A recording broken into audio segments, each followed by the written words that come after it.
जब 15 साल की रेखा को एक एक्टर ने जबरदस्ती 5 मिनट तक किस किया, तब सेट पर सबने खड़े होकर सिर्फ तमाशा ही देखा और डायरेक्टर का भी कट बोलने का कोई मूड नहीं था। फिल्म इंडस्ट्री में रेखा एक ऐसी शख्सियत रही जिन्होंने अपनी एक्टिंग और खूबसूरती से पूरी दुनिया को अपना दीवाना बना दिया था। फिल्मों के अलावा रेखा का नाता विवादों से भी रहा। रेखा अपनी पहली फिल्म से ही सुर्खियों में आ गई थी। उनकी पहली फिल्म अनजाना सफर थी। इस फिल्म के दौरान उनके साथ जबरदस्ती किसिंग सीन किया गया था। रेखा के जिंदगी के कुछ ऐसे ही अनसुने रहस्यों का खुलासा किया है यासिर उस्मान की book Rekha the untold story में। इस बुक के मुताबिक रेखा अपनी पहली हिंदी फिल्म की शूटिंग के समय एक ऐसी साजिश का शिकार हो गई थी जिसको उस फिल्म के डायरेक्टर ने रचा था। दरअसल रेखा उस वक्त सिर्फ 15 साल की थी जब उन्होंने बंगाली एक्टर विश्वजीत चटर्जी के साथ अनजाना सफर में काम किया था। विश्वजीत की उम्र 33 साल थी। इस फिल्म के सेट पर रेखा के साथ जो किसिंग इंसिडेंट हुआ उसे वो आज भी भुला नहीं पाई हैं। इस फिल्म की शूटिंग के दौरान विश्वजीत ने रेखा के साथ जबरदस्ती की थी। उन्होंने रेखा को जबरदस्ती 5 मिनट तक किस किया था। ये सीन खत्म होने के बाद रेखा बहुत रोने लगी थी क्योंकि इस सीन के बारे में रेखा को पहले कुछ भी नहीं बताया गया था। यहाँ तक कि सीन की शूटिंग से पहले भी उनसे पूछा नहीं गया। रिपोर्ट्स के मुताबिक कहा गया कि रेखा के साथ ये व्यवहार उन्हें परेशान करने के लिए किया गया था, जिस वजह से सीन के दौरान डायरेक्टर ने ना ही कट बोला और ना ही विश्वजीत चटर्जी किस करने से रुके।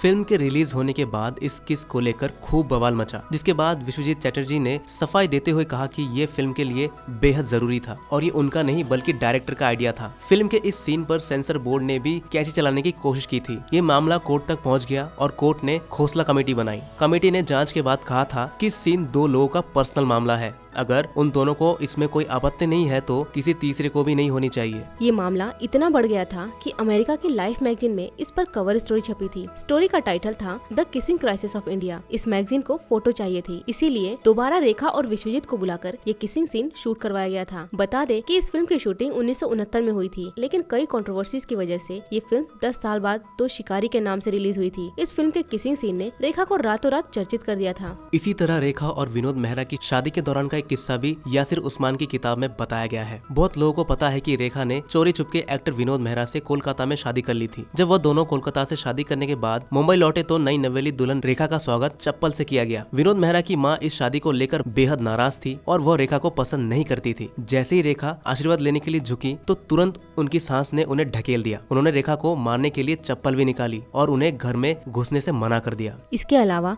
अमिताभ बच्चन के साथ रेखा के अफेयर के चर्चे आज भी होते हैं। माना जाता है कि फिल्म सिलसिला के समय दोनों के बीच नजदीकियां थी, जिसकी वजह से जया बच्चन के रिश्ते अमिताभ के साथ खराब होने लगे थे। कहा तो ये भी जाता है कि जया ने अमिताभ बच्चन को रेखा के साथ काम ना करने के लिए कहा था। अमिताभ के अलावा रेखा का नाम नवीन निश्चल, विश्वजीत, जितेंद्र, शत्रुघ्न सिन्हा, विनोद मेहरा, संजय दत्त, अक्षय कुमार जैसे कई एक्टर से जोड़ा जा चुका है। बाद में जब रेखा ने बिजनेसमैन मुकेश अग्रवाल से शादी की तो उनकी शादी सिर्फ 7 महीने ही चली थी। मुकेश के साथ रेखा के रिश्ते अच्छे नहीं थे और डिप्रेशन के शिकार मुकेश ने खुदकुशी कर ली थी। कहा जाता है कि मुकेश ने रेखा का दुपट्टा गले में बांधकर अपने घर में सुसाइड किया था, जिसके बाद मुकेश के परिवार और फिल्म इंडस्ट्री के लोगों ने रेखा को कोसा था और उन पर सवाल उठाए थे। रेखा की एक और बात जो आज तक कोई नहीं समझ पाया वो है उनके माथे का सिंदूर, क्योंकि उनके पति मुकेश ने पहले ही खुदकुशी कर ली थी। ऐसे में रेखा की मांग में भरा सिंदूर आज भी राज बना हुआ है। बीते कई साल से इस बात पर विवाद होता आ रहा है। आज तक ये बात साफ नहीं हुई कि आखिर रेखा किसके नाम का सिंदूर लगाती है। ये सिलसिला तब शुरू हुआ जब रेखा ऋषि कपूर और नीतू सिंह की शादी में सिंदूर लगाकर और मंगलसूत्र पहने पहुंची थी। इस कार्यक्रम में अमिताभ बच्चन भी परिवार के साथ शामिल हुए थे। यहाँ सफेद साड़ी, लाल बिंदी और सिंदूर में रेखा को देख सब हैरान रह गए थे। हालांकि इस पर सफाई देते हुए रेखा ने कहा था वह सीधे शूटिंग से शादी में आई है। सिंदूर और मंगलसूत्र उनकी फिल्म के गेटअप का हिस्सा थे जो वह निकालना भूल गई थी। लेकिन आज भी रेखा को सिंदूर लगाए हुए देखा जाता है। रेखा के सिंदूर पर एक्टर पुनीत इस्सर की पत्नी ने कहा था कि वे अमिताभ के लिए सिंदूर लगाती हैं, जबकि